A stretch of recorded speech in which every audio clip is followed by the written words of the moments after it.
Welcome to Transplants, a podcast featuring conversations with women thriving in new roots abroad.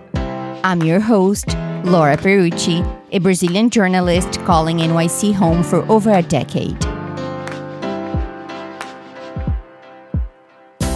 Each episode, we unpack the transitions, culture shocks, setbacks, and joys of starting a new life in another country, so you can learn from their insights and make your own bold move.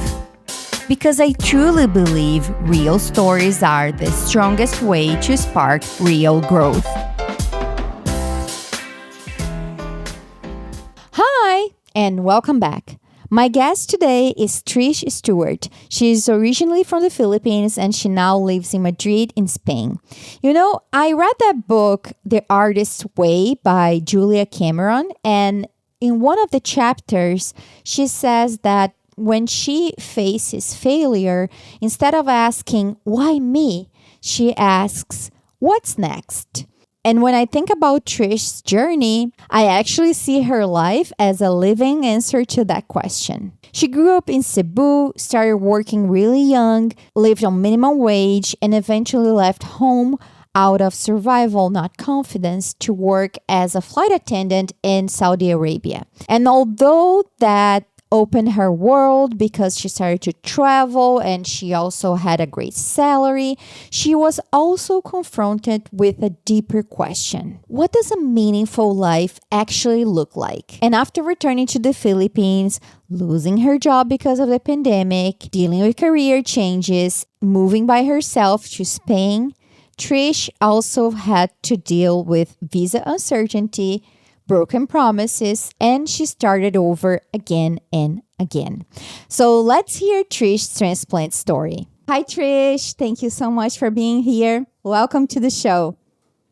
Thank you so much for having me here, Laura. So, hi from Madrid. I always like to get back to the beginning. And I was doing my research. I know that you were from the Philippines and you were from a city called Cebu. Is that how you pronounce? Yes. Yeah, I've never heard of it. I don't know a lot about the Philippines, to be honest, but I was looking at some pictures online and it looks stunning. It looks so beautiful. But I was wondering, how was the social context in Cebu while you were growing up?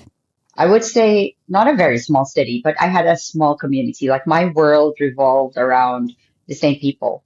Living in Cebu, simple life, not a lot of traffic at the time, growing up, but till this day, people would know people. It's a small-ish town or city that you would know someone or you will always have mutual friends with someone. How old were you when you started working? Because you started as a model, is that correct?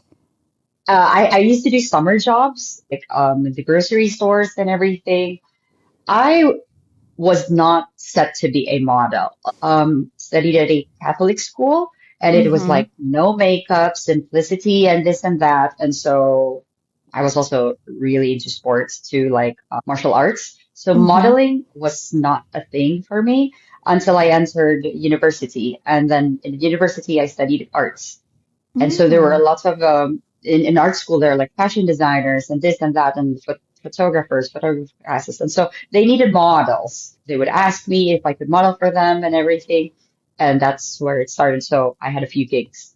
And Yeah. I'm asking every this questions because I watched that video that you introduced a little bit of your story, which Hmm. made me also like reach out to you. After Hmm. Kate, let's Yes. give a shout out to Thank you, Kate. Kate. Yeah, I'm asking you this because you mentioned that as a young adult, your life like working was.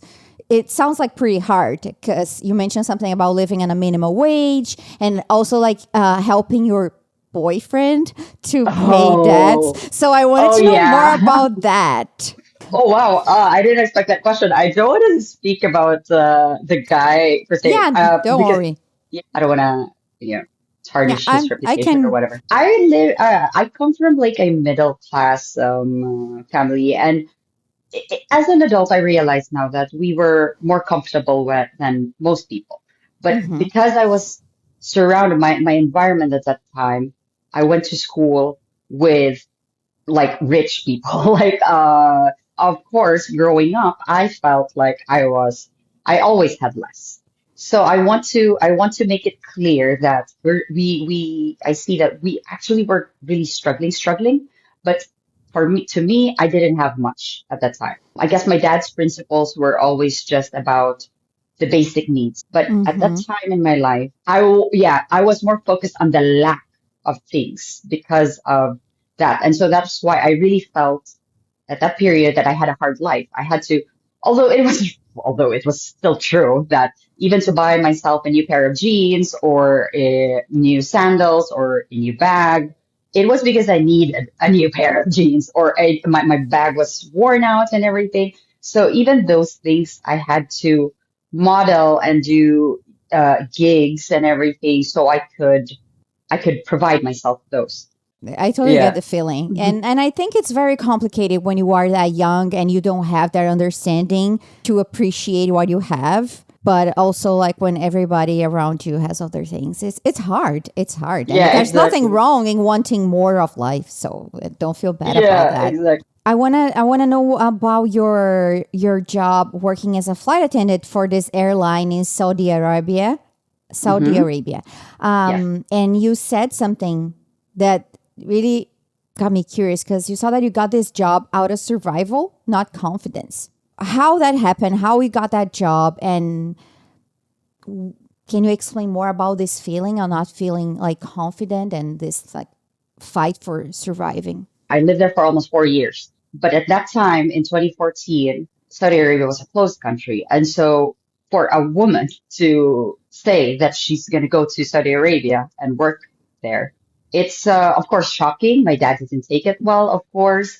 You're really going to go to Saudi Arabia to work for an airline that's not even like a big airline and this and that. Honestly, for me, of course, at that time too, like to be a flight attendant, okay, I wanted it at that time, but then like it was not something like, oh, I got this this is really what I want. At that time, it was more like settling for this because again, the situation at the time was really hard. I think I worked for two jobs in the Philippines before leaving. Honestly, I don't even know how people expect people to be able to live with that kind of salary in the Philippines. Mm-hmm. I guess if you don't live with your parents, it's impossible. Most of the money I was making was also going to my then boyfriend's credit card. And it was really hard. And even some modeling gigs, they were not really high fashion modeling gigs. They were like more like events, ushering this and that. And then it was difficult because my then boyfriend, again, coming from a very good family, didn't want me to go to those kinds of events because like I guess he felt embarrassed or ashamed that I was there. I was doing those. But everything that I earned at the weekend was wiped away the next day for his luxury car's gas, for dinner, and for his credit card. So things were really tight at that time. That was just the relief that I have. Like I didn't even know of this airline. I have an aunt who's in the industry. Like she used to be a Mm-hmm. flight attendant for so many years. She told me about this airline. She said this will be good because she knows my situation. She knows how hard things were going for me. So I've decided to just go for it at that time. Growing up, you don't dream of going and living in Saudi Arabia. So basically, from my understanding, this opportunity to work as a flight attendant for this airline in Saudi Arabia just came to you. You didn't Hmm. chase that. It was something that came to you, and you were living in the situation where you're not like seeing your money, you're coming and going away. And you saw that. I Hmm. was like, I don't care. This is Saudi Arabia. This is like my passport to leave. Something like that, out of Yeah, desperation. I was still with my boyfriend at that time. It was also a way for me to get to the financial level that could probably be a good level to be a good match for him at that time. Interesting. And so you guys continued to date even though you left the country? Yeah, but it already fell apart, like just like after a few months. Maybe Yeah. you're also trying to escape that without realizing. I don't know. I don't know. At that time, I was really in love.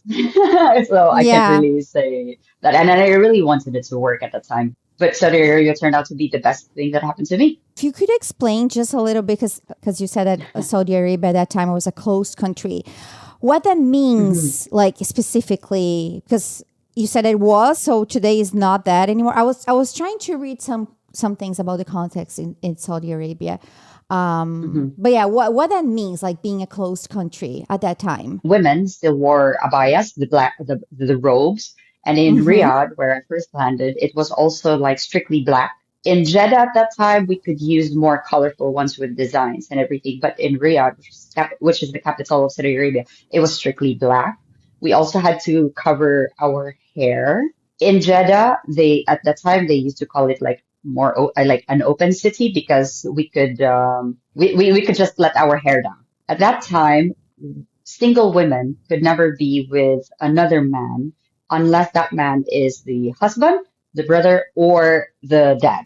There was one time that my friends and I needed to send money home to the Philippines or to get money from the ATM because we're flight attendants and then we had an erratic schedule.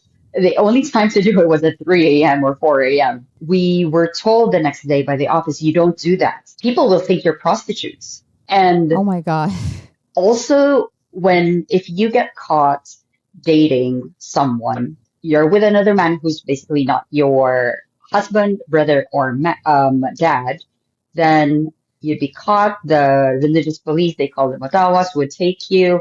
The consequences of that would be to be whipped because that's like they would consider you a prostitute. And apart from that, I also want to share that the idea of Saudi Arabia at that time was like most Filipinos or Filipinas who would go to Saudi Arabia at that time, it was really, there was a common notion of being like domestic helpers.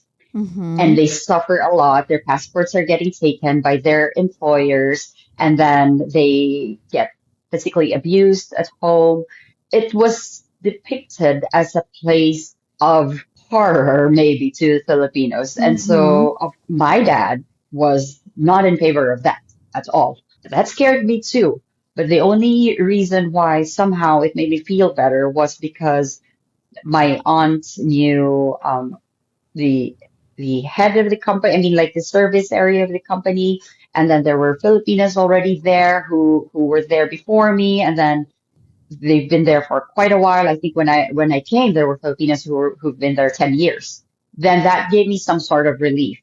Plus, again, I was desperate. And so you Hmm. decided just like I would try and see what happens, right? What's the Yeah, worst? like I this. mean, it's a lot of the worst that could happen, but I understand. I understand your True. mindset, and it makes sense that you had these references from your aunt and Mhm. other people that worked there to know, like, okay, I know that this bad things happen there, but it's not the case for these people. So If I could just quickly also tell you what an open country is or how Saudi Arabia yeah. is right now. Right now, things have changed. I left Saudi Arabia in 2017, and since then, women could already drive. They've opened theaters.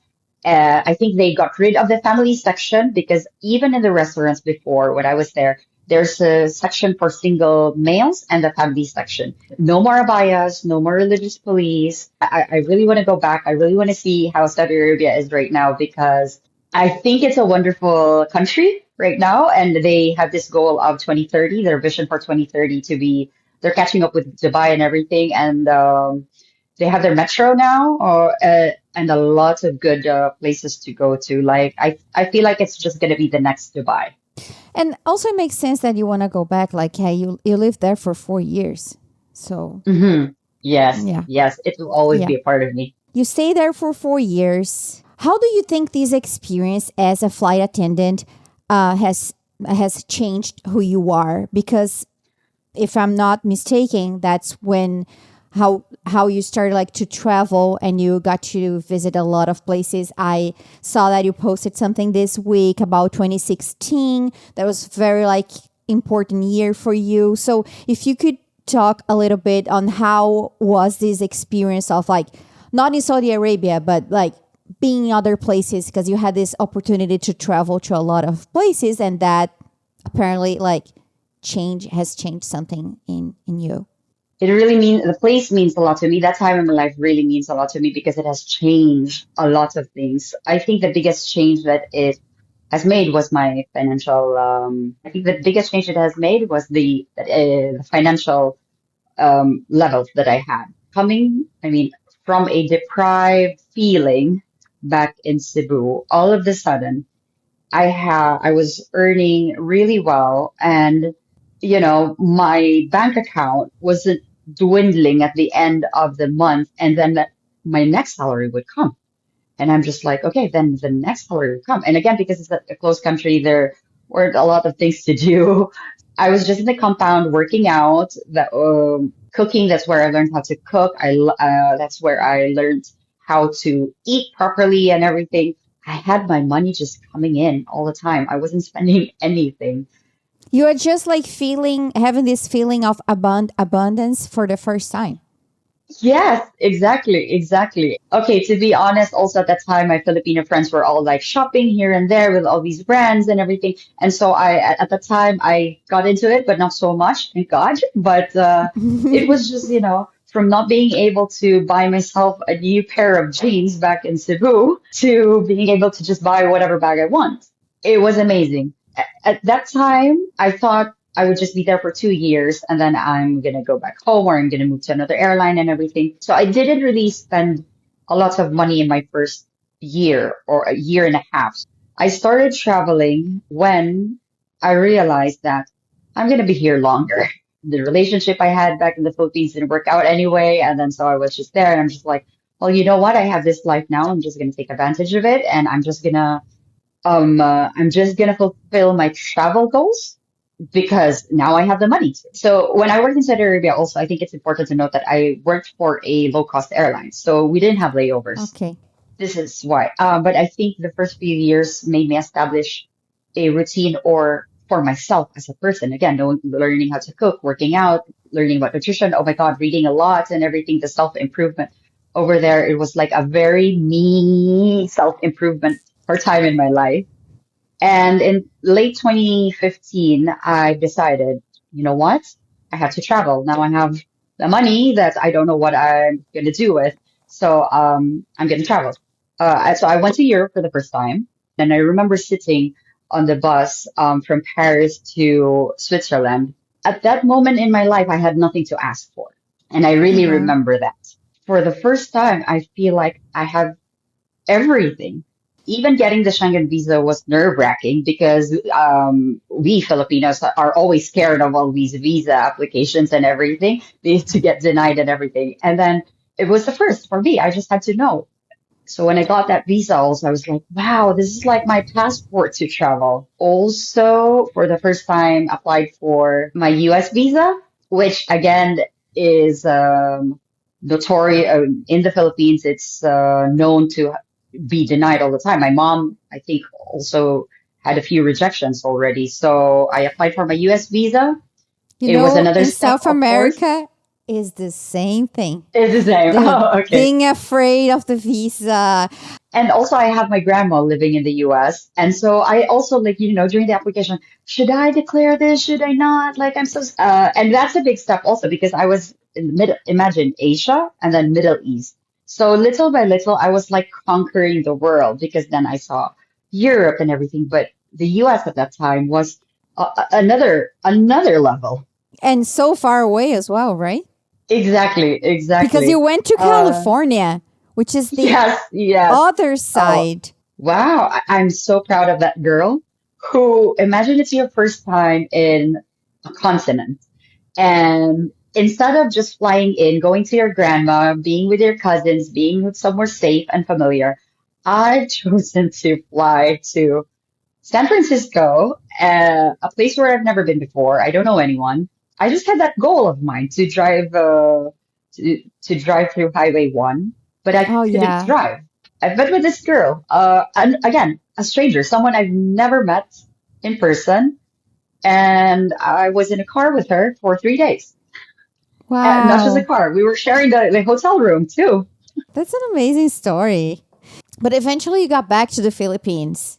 And so what made you wanted to go back? And I think you got another job with another airline and you thought, okay, I'll be living here forever. I'm going to retire.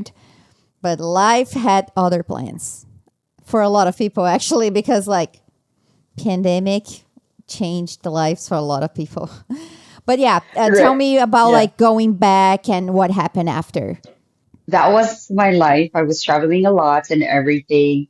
Traveled to more places in Europe also because, okay, US was a special trip. It was far away. But then every month, we had 4 to 6 days off, block days, like 3 days, imagine.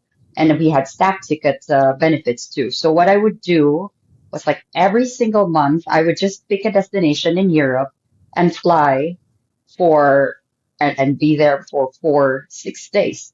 But at a certain point, every time I was going back to Saudi Arabia, I felt so depressed because it was a closed country, but I was always traveling Europe for this travel high to feel better about my situation or to feel better about things. And it became a cycle, basically. And I would go back to Saudi Arabia and I would just be like, okay, where should I go next month? Of course, it would sound like you're living the life, and I won't complain. I love that time of my life. But when you're in there and then you're always going back to Saudi Arabia, there was really just a point where I thought like I could do something better. I think I had some existential crisis over there, and then I thought to myself, I was always feeling depressed going back to Saudi Arabia, and so that's when I started questioning like, why? Wasn't this the dream that I had always wanted as a child, as a girl, as a teenager in Cebu? And now Mm-hmm. that I have it, why am I feeling this way? There must be more to life than earning a lot of money then. Because why am I not happy now? Why? Really? I had to keep asking myself. Again, I was living the dream. Something was still missing. So I had to keep, and it was a process. It wasn't a one night thing. I thought of why and I Oh, had the yeah. answer the next day. It never It was a is, right? process. And it also took a lot of phone calls to my mom back in the Philippines at that time, crying all the time because I don't understand what I'm doing with my life. And then I got to this cliche saying that money can't buy happiness. I told myself that at the time, but now I take it back. No, no. I mean, like, I don't want to say that anymore because I feel like because I've kept saying those words before, money to like just tell me, okay, you don't want me, bye bye. So no, I don't want to say those words anymore. No, money I is don't want those words. important. Let's Yes, phrase like this. Money is very important. It's not everything, but it's very yes. important. But at I that get it. time, I came to that cliche, oh, yes, that. So I started thinking, well, then what should I do? Like, how can life be more meaningful? I was really like, there must be more to life than this, than myself, than my family. Like, what should I do? What can I do? I guess the sense of fulfillment really, for humans that, as we are, is when we get to help other people, when we create an impact in other people's lives. And so that's when I started thinking like, I should do something that's beyond me. I realized the first step was to feel whole again. And I thought that that was going back to the Philippines and just, I wanted to direct it to my fellow Filipinos and everything, but I just wanted to be whole again and to go back to the Philippines and stay there. Actually, Philippine Airlines, the flag carrier of the Philippines, wasn't even my first choice. I was flying an Airbus 320 and I could fly it with my eyes. I mean, I could do things with my eyes closed already. So I just aimed for another low cost airline in the Philippines that had a base in Cebu City.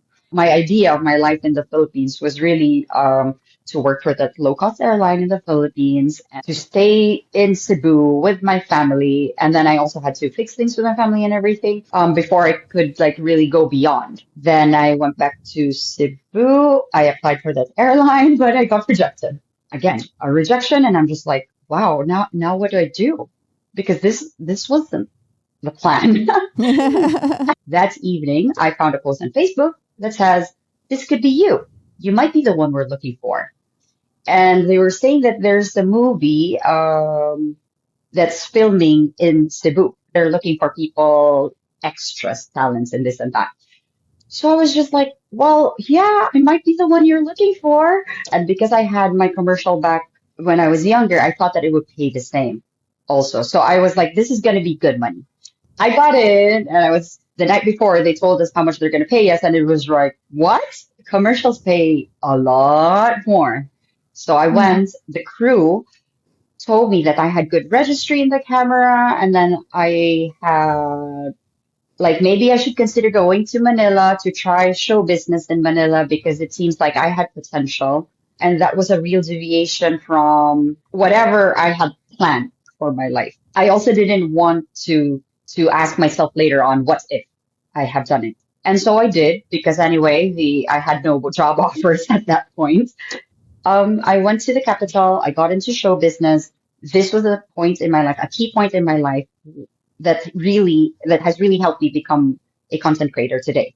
That gave me the confidence to be on camera. That gave me the confidence to speak even another language because they're speaking Tagalog in the capital, and then I speak Cebuano. I've done a few commercials. I've done like roles, extra roles in soap operas, and then also Oh, in wow. movies. Nothing big. At that time, I was considering to do it full time, but then Mm-hmm. Philippine Airlines called the flag carrier. It was 1 year from when I sent my CV. And so I had to ask myself again, should I go for show business? It was really doing well. Also, or should I go for stability? Yeah. So that's the show business thing also when they told me that you should try going to Manila and seeing if this will work for you. That also made me think about my goal of making an impact on other people's lives. Like if this works out for me and I didn't dream. I mean, it wasn't about being famous, being the most famous actress or whatever, but even if you get just a small following or like some sort of influence over people who trust you, even if you make an impact on one person's life, that already matters. And so Mm-hmm. for me, I'm like, oh yeah, this is like a key to that goal of mine.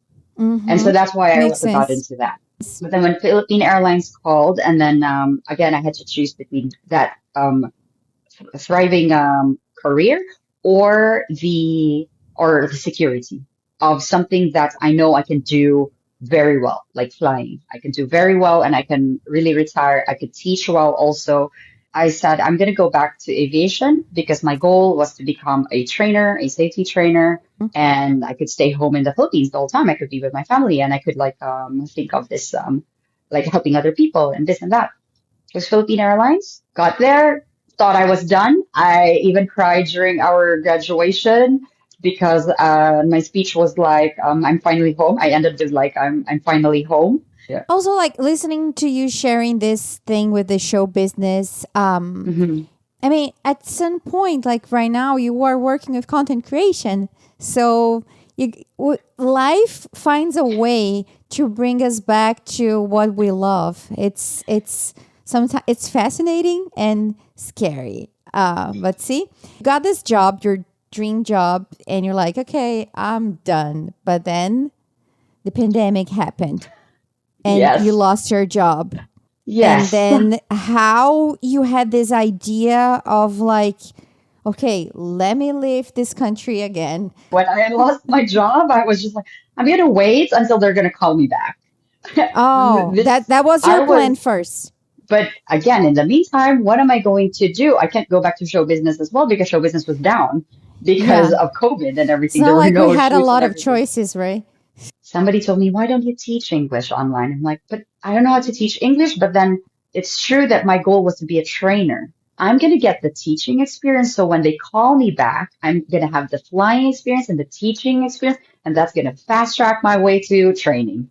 And I'm going to retire there. So I started teaching English. After a few months, it really worked out for me. Like teaching English really worked out for me to my surprise because when I started and I didn't know anything, I was going through Facebook groups for Filipino English teachers, and they were charging $2 an hour. Oh, Or and wow. then they would even say that this company is so nice because they would pay 250 pesos an hour, which is like $5 an hour, and that was already the standard of a good paying company. And then when I got the $5, I got into the $5 good paying companies. I was like, wow, this is great. Well, I went freelance. I went to a teaching platform. I had my calendar really full. And so I had to Mm-hmm. stop them from booking. I had to stop students from booking because I was like working 12 hours an hour and I would be in class with a student. And once I leave the classroom, next day I have like 12 classes lined up without a break. And so I had to raise my price. Now I'm for 50 euros just to stop students from booking. But Mm-hmm. to my surprise, someone booked and more people did. And so I was just like, wow, I'm worth this? And like people will actually pay me this money? And then it really, so at that time I wanted to inspire Filipino English teachers like, hey, why are you celebrating the $5 pay? You're worth more than that. And then this is how I even increased my price from there too. I had to keep increasing to stop students from booking too. And so it was going well for me. Philippine Airlines still hasn't called. It was already a year, I guess. A year has passed, and it was that, maybe even more than a year. And so I started thinking like about the possibility that they might not even call back, or it might take 3 years for them to call back. So if I am already earning this much as a non-official English teacher, then I might be earning more, or maybe it's going to be better for me if I'm going to like formalize this and really have a certificate. Of, so I started looking for TEFL courses, and I looked up Prague, and I was also really thinking already that I should also take this opportunity to travel again or to explore new places again. So I looked into that, but I had because it was only for 3 months, I had to come in as a tourist, and at that time obviously I will never be approved of a tourist visa. My option was the US because I had a US visa, but then who's going to take English classes in the US? Come on. Also, I mean, like this came across a video about the language assistant program in Spain. And she It's a said that we very would get paid popular monthly. program, right? Yeah, exactly. But I'm not promoting it. My other guest, Kate, Mhm. also is working as a language assistant, and Yeah, I've seen lots and lots of American girls working lots. in Spain as a language assistant. I Yes. even found a Reddit page about it. I was Yeah. like, wow. Of course, it's probably different, but like there are a lot of girls that use the au pair program Hmm. to travel. So maybe this is like the next level, because I guess it pays way better than au pair. And I mean, not Way better than comparing, au but pair.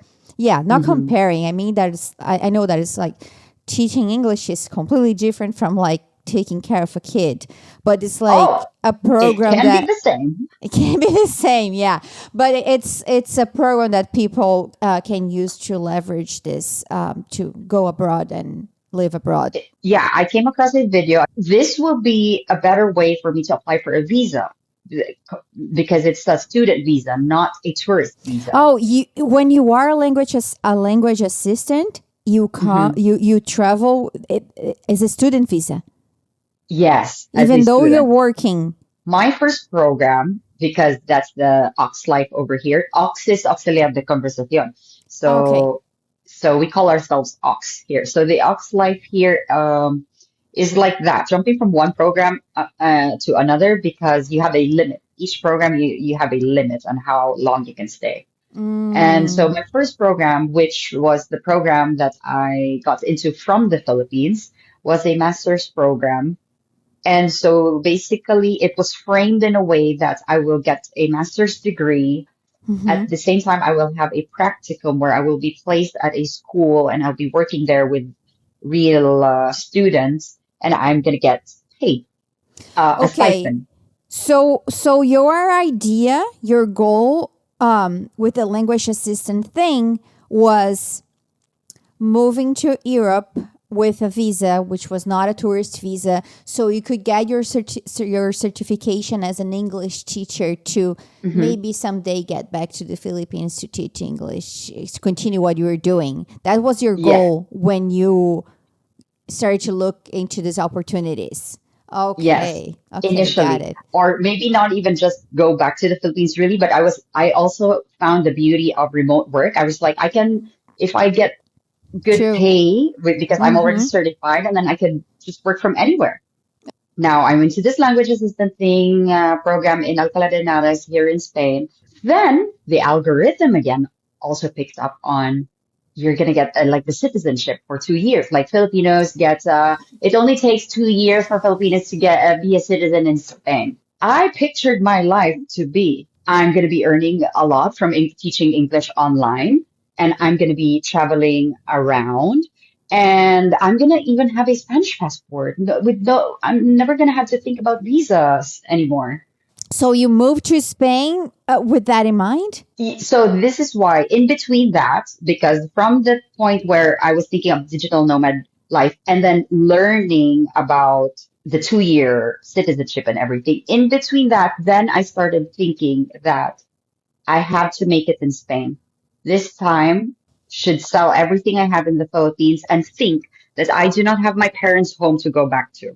Because in Saudi Arabia, when things got hard, I was just crying and calling my mom. And then when things got really hard emotionally, I quit and I'm just going to go back to the Philippines. So I sold everything. I sold my car shortly before I left, and I was applying for the visa, I think, or I already got the visa in Spain. Philippine Airlines called back. Yes. Wow. Of course, it was hard for me because my dream of being a cabin crew trainer was there Oh on the my table again, God. Oh my God. Wow. right? I'm like, how did you make these decisions? It's the same with Right? the show bit. You're like show business, everything is working, and you got the call, and then you went back. Exactly. Oh my God! And then you were in this Exactly. position again. Honestly, it's tiring. It's transformative, yes, but it's tiring when you're always faced with this Yeah. decision making thing all the time. They called, and I was like, oh, I could be Oh a cabin no. crew. I could still be a cabin crew trainer. I could still have the security of retiring from this airline and everything and living in the Philippines. I'm like, but I can't work with Philippine Airlines without a car. And I just sold my car. And Okay. I cannot That's afford to buy a new one now. I love the logic. Fact that I've already sold my car was, I Mm-hmm. think, really what pushed me to say, there's no turning back now because really I cannot afford buying a new car. And because of that, even more, I had to frame my thought that this is a one-way ticket, a one-way mission, and I cannot leave Spain until I get my passport. But again, at the time, Oh. I also thought it was only 2 years. I actually had a question about this whole residency thing for us to talk Uh, about it. Since we're in that topic, yeah. and I saw a video this week that was like, oh my God. I mean, I have permanent residency now, but Uh-huh. before that, I totally understand the feeling like this girl did this video that was like, I love living here, but my visa is expiring. What if they don't renew? That's the feeling the whole time. So, Exactly. with that being said, and like I Yeah. know a lot of immigrants can relate to this burden of dealing with immigration. And yeah, it's something that you have no control because you can build a life, and then because of like this bureaucracy, the way the laws are, it can be really frustrating to dream of a life in a place when not everything depends on you. So, yeah, if you just want to share a little bit of your feelings related to that and how, because you had some bumps on the road as well, because I know that you were promised a job that would lead to the residency, but Mhm. so yeah, if you could share a little bit of your story, your journey, and your feelings relate to that, so people can understand better what this means. Because I really feel that's why when you reached out and then I checked your page and then all these women are talking about this, and the latest episode at that time was wait, what was her name? Marian. Yeah, Marian, yeah, Sweezy and SG. I Mm-hmm. remember her handle. And she was talking about that visa thing. I was just like, we need to talk about this. Like, we need to put this out there for two things: for other people to learn that it's not really that easy, and second is for us, each other, to know that we are not alone. I came and I was a student, and then I learned that the student visa doesn't count, and for the citizenship, this you have this mentality that I know my capabilities. I'm gonna find a job. It's gonna be easy or whatever. I'll figure it Uh, out.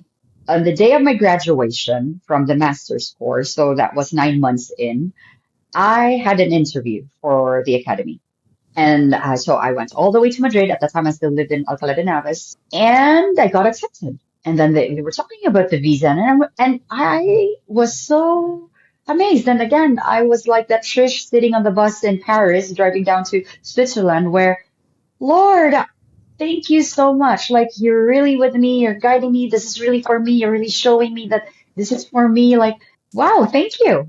I was walking in Madrid, like, feeling like I'm in the movies, like, and then I started working for them in the summer, July, right away. They first told me that since you have already renewed your student visa, we can't give you the work visa. We can't modify it anymore to a work visa. I didn't know anyone, and I just felt like I don't need a lawyer. Like, I think this is pretty straightforward. I didn't really ask for any more advice or whatever, and I trusted the academy, so they told me that. So now what we're going to do is for the coming school year, you will be on a student visa, but we will apply for a permit for you to work for us part-time. And in the next year, we will give you a full-time work visa. So we're talking of another year of being a student. I agreed because at that time I thought that was the only way. And there is I, a I could plan, have, right? There is a plan. exactly.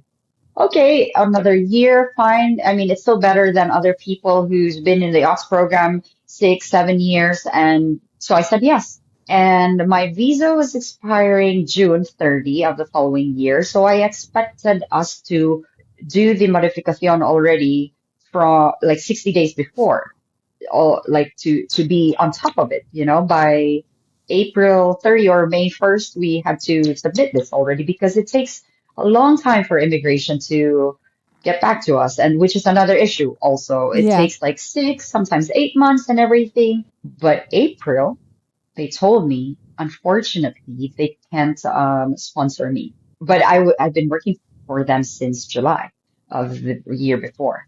But do you think they act in a bad faith, or they didn't know, or the person who you negotiate didn't know? What do you think had happened? Or you will never know. Okay, I was working for them in the summer, and in the summer there was a physical inspection of inspection at the academy, and I was there. And in my TA at that time, because the approval of me working for them part-time still didn't go through because it was still in process. Technically, I shouldn't be teaching part-time until that permit has been approved. So Mm, again, that's one of the struggles of being an immigrant and being underpaid. You just have to work your way through. From there, they told me you'll work online for now, offsite, just to avoid any problems with all these inspections and everything. And I'm just like, okay. Also, by the way, important to note that when I came to Spain, I still had 33% of my students who were high paying students. But because they promised me this work visa, and I started working for them that summer in July or September, I had to juggle now being an ox in the morning and to work for them in the evening. They promised work visa. So I had to let go of all my high paying clients, and they were paying peanuts, but all for legality. and people think it's easy to live in another country. Yeah, exactly. And I also had to move to the center because of the job and everything. So the inspection happened. They told me you go online to avoid any more problems until that inspection case is closed. If we don't hear from them again, it automatically becomes closed after 6 months by law. By March, that inspection case should have been closed already. And so that's why in March I asked them, okay, so what's the plan? Now I should be safe, right? And we should be talking about the visa already. Yeah, yeah. And then in April, they told me, we don't want to risk it because now your name has been linked with us that you were like working here, and then we don't want to risk it and everything. Wow. So we're not going to go through with the sponsorship.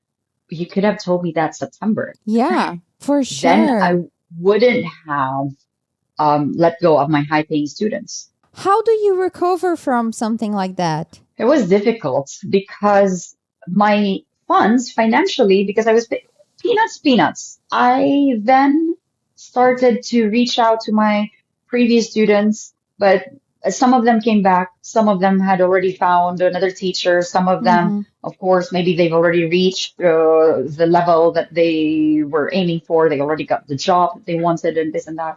So it was difficult because then I realized that starting from scratch. I'm starting my student network from scratch. They told me as a consolation, we can give you a pre-contract to support you for your. No, they did frame it that way. They told Mm-hmm. me that we can't sponsor your visa, your work visa. So what we want you to do is to apply for autonomo. And Mm-hmm. we will provide you with the pre-contract for the autonomo, but you have to look for other people who you're gonna give your services to. And so that's why. And then I started reaching out to my old previous students, and then they were all gone. I didn't know who else to ask. I didn't know a lot of people in Madrid, native speaker, I mean, like Spaniards. I didn't know a lot of them. The thing is, when you ask these things, there has to be some level of trust, or like they really want to take classes with me because I need their IDs to show immigration that these are real people. I'm not just making a name up and then a Oh. number up. I need a photocopy of their IDs. I need real people, not something from here and there. And so I applied for Autonomo. I used the contract that they've given me, and then they've given me two contracts. I've submitted a few, like with a few students who came back and everything. I've submitted those, but also, I didn't hire a lawyer for this whole thing, for the business plan and everything. I did everything myself. So I got in admitido that I submitted an application, but the immigration responded as like they're not going to work on this application. It's not denied, but they're not going to work Oh. on this Okay. application. Got it. Got it. Got it. Uh-huh. So I got that in August. At the time, of course, I was in panic also. What am I going to do next? Because I need to figure out how to stay. My program, student program, ended June. So I had until end of September to figure out what I was going to do next. But I've already done 2 years in my first program, which means I need to hop onto another auxiliary program, My God. and it took applications and everything. And I didn't have, in the summer of 2024, I didn't have anything. No promise to work visa, autonomous still hanging. I didn't have a school to renew my aux visa. And at that point, really, if I couldn't find anything, I will have to leave You have soon. to leave. Yeah. So because I had my autonomo application still in process, I was legally, I could still stay within Spain until, well, until I hear back from them. So Mm-hmm. what I did was I did the Camino de Santiago Mm-hmm. in August of that year, and I really, really prayed for the certainty to stay in Spain. So after 2 days of completing the Camino, I got a message from a program, an Ox program, that I got accepted and I had a placement. And I was just like, yes, I'm gonna do it. I'm gonna take it. Thank God, this and that. So of course, this whole I'm in the movies, I renewed as a student already. So at this point in Yeah. 2024, August of 2024, I already had a renewal. I was assured another 9 months of, I applied, but the chances of getting approved is really high, the probability compared to autonomo. So I already assumed that I had 9 more months in the country. I had until June of next year, and I was in the safe zone. I was in the clear. And then I got inadmitido of my autonomo. I heard back from immigration inadmitido. So in September of that year, school started again. So I had things going on. I thought to myself, I'm going to leave the autonomo modificación to next year. because I'm so stressed. I'm done. But something inside me told me that why? Why are you going to leave it till next year? In 2 weeks, I changed everything, the business plan. A friend of mine helped me with the business plan, and then I've come up also. I had to come up with the money to show in my bank account because it was the end of the summer. I had nothing already because we don't get paid in the summer. And so just to clarify, you were in this student visa, and in order to stay, you either need like visa sponsor for like a work visa or another employer to continue your student visa. And the with the university, you had to apply as like I said as an autonomo, which is like maybe we can translate that to freelance. And you had that process going on. It was not like accepted, but you got another job as an language assistant. So Yeah. you were like, okay, I can breathe, but you could also continue the other autonomo thing. So once you have this freelance autonomo tier to your student visa, because it's still tiered tied to your student visa, right? Or no? No, No? this is the thing. Yeah, Oh, it's two completely different visas okay, because the okay, other one is a student visa, which I renewed as an okay. ox. Other one is a modifica to is really to modify the visa into another visa. So they're not linked together. Oh, okay. Yeah. Okay, so I know where this is going, I guess. Uh-huh. So I guess Okay. you didn't give up on that process at that time and you continued and you finally got approved and that's why you left your language assistant job this week. Exactly, Yay! So exactly, now you can exactly. work as like a freelance in your Yes, business. yes. I got approved May and then it was the summer, no clients and everything. So I had to go back to school and also, I mean, like I would have wanted to stay, but things were just getting more and more difficult also. Like with my schedule, I used to work 39 hours of live classes. It'll be down to 27. So that's the average full-time teaching job. So now you're gonna keep yourself very busy with your other jobs, your other works, which is like helping clients with content creation and teaching English and your own content creation thing, right? Is this gonna help you with the citizenship or no? Yeah. Yeah. Ah, Yeah, definitely. Because now my okay. clock is the clock started ticking last May for the 2 years. See, Thank so that you. was worth it. That's good that Yeah, you exactly. listened to that voice and kept doing, right? People and even lawyers are advised against doing double applications in immigration at the same time. So I had a student renewal application, I had a modification. So, but at the time, I just couldn't. I couldn't work it out. Anyway, there were two of them, and then both got approved. So how is life looking right now and what are your plans and how are you feeling like after you went through this process cuz I can imagine it's just like a relief like knowing that now you are in control that you got that Yeah. like you got that you didn't need it like someone to apply for you. You did everything by yourself. So maybe that has like another flavor, you know what I mean? That means something different when you do it by yourself. I must say though, my friend helped me with a business plan, like a lot. But now, yes, I feel like walking out of school yesterday, again, had that moment where I'm just like I in the movies, breathing, and this is the life. This is my life. I've gone back traveling over the holidays with my friend. Now I have the opportunity to also work online for the morning job. I'm not ready to give up my private students yet in the afternoon because they're really nice kids with nice families. Pay is good and also flexibility. And in the morning, I'll be teaching just from Monday to Thursday. I'll be teaching online English like adults through an academy. Through an academy, they provide me with the students and everything. And then I'm leaving Friday for content creation and hopefully travel. Apart from that, I also have tours in line already, trips and tours in line this year, where I'm going to lead the group, VIP group or private group. I would love to get to know Madrid more and really because this is now my opportunity. I would love to really be a madrileña, and then expand from there. I want to explore the rest of Spain, provide the tours in Europe for other people. So, of course, also explore Europe, basically traveling.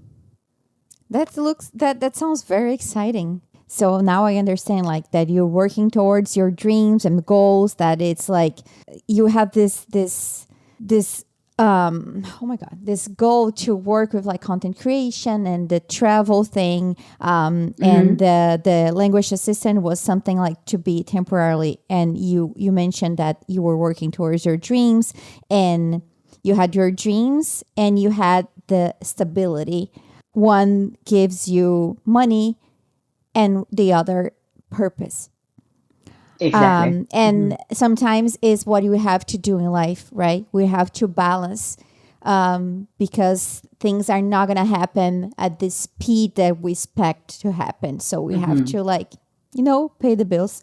What are the conversations that you're having with yourself to not give up?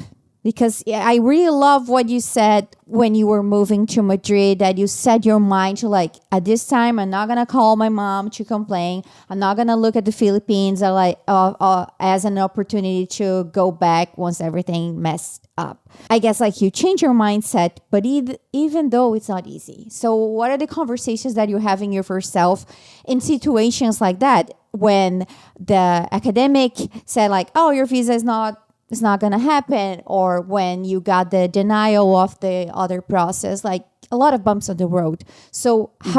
how did you just like, okay, it's another day, let's do this. I think in my life, because I've had so many times already where I got rejected or I had to redirect my life out of not my choice, basically.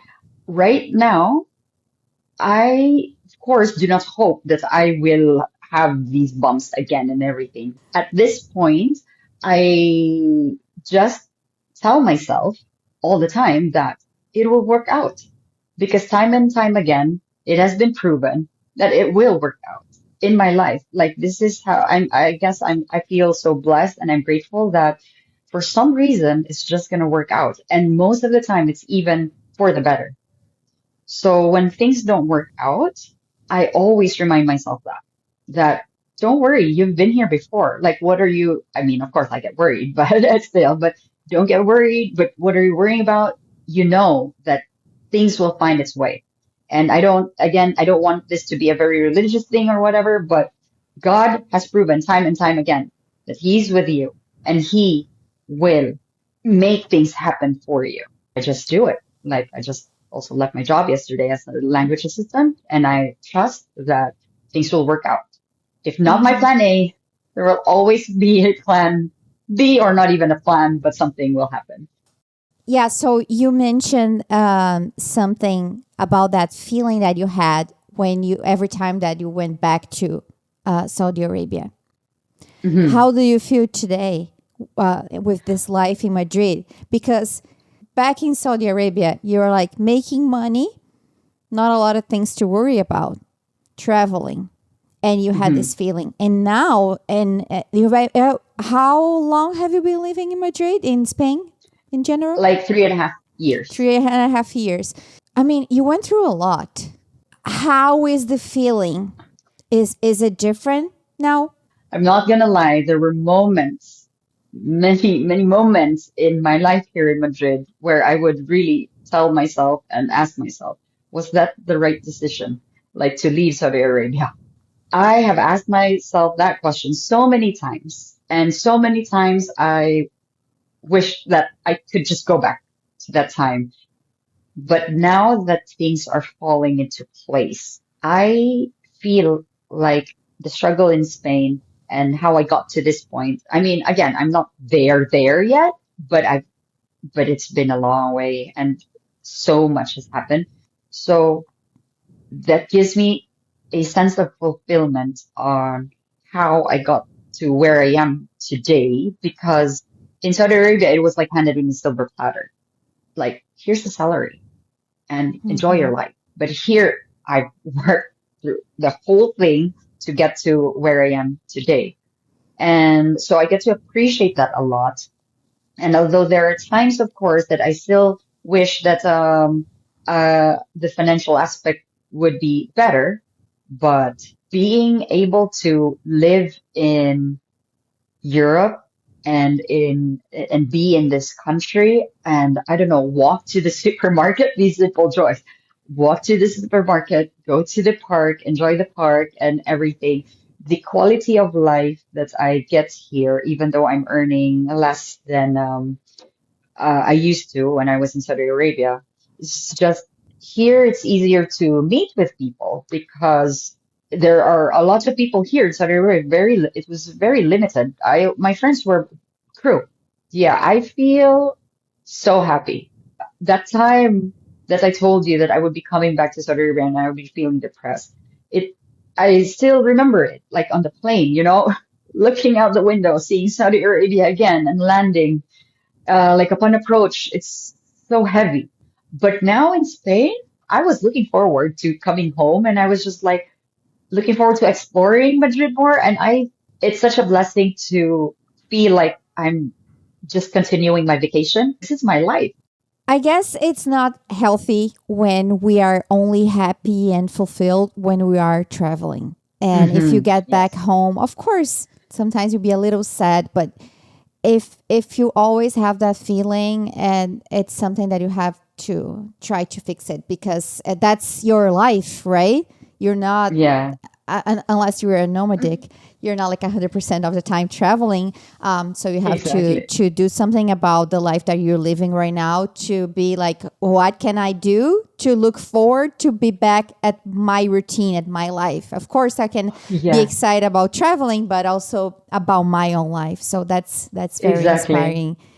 I mean, you've done a lot of things like since your life back in the Philippines Hmm. and also Saudi Arabia. You moved there by yourself, and now you're building this life in Madrid, and you did everything alone. Yeah, I cannot speak from that experience because I moved here with my husband. So yeah, I always think Mm. it's like I'm so like congrats to all the women that go out there and move to another country because even having someone it was so fucking hard. First, it's what's the thing that makes you proudest of yourself during this journey, and the second one, it's your message to other women out there that are afraid to do like to take a bold step by themselves. Okay, so I think the proudest thing about all these things is that I would probably lay on my deathbed, never thinking, what if? And I know to some people, and even to myself, I must admit that I'm just like all around the shop doing this and now this and this. Even my friends tell me this. At least now, and of course, at a certain point, I was also worried about myself. Why am I like this? At least now I know that if, God forbid, I die tomorrow, I know that I will never ask myself, what if? If there's what if, it's only what if I stayed? What if I stayed in the Philippines? What if I stayed in Saudi Arabia? What if I stayed in I don't know, in the Ops program, maybe?